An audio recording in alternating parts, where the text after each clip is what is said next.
Supreme court میں اکثریت سے 8-5 کی اکثریت سے ججز نے تحریک انصاف کو مخصوص نشستیں دینے کا حکم دیا ہے، اور ساتھ ہی پشاور ہائی کورٹ اور الیکشن کمیشن کے فیصلے کو کل عدم قرار دیا ہے، اور تحریک انصاف کو بحیثیت جماعت 15 دن کے اندر اندر آزاد امیدواروں کو پارٹی میں شمولیت اور مخصوص نشستوں کے لیے وقت دینے کا حکم دیا ہے۔ یہ بہت بڑی خبر ہے، سیاست میں ایک نیا موڑ ہے۔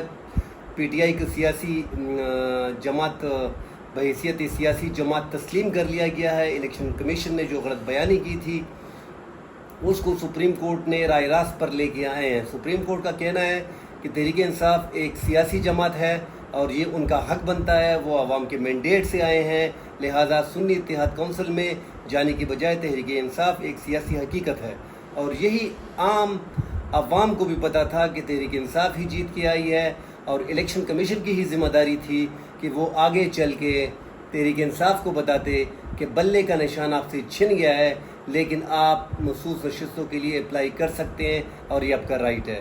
ناظرین اکرام، آج فیصلہ چیف جسٹس قاضی فائز عیسیٰ صاحب کی بجائے جسٹس منصور علی شاہ صاحب نے سنایا۔ یہ بھی حیران کن تھا، اور قاضی صاحب مسکرا رہے تھے۔ 8-5 کے فیصلے میں قاضی صاحب کا ووٹ بھی 5 رکنی بینچ کے 5 ججز کے ساتھ تھا۔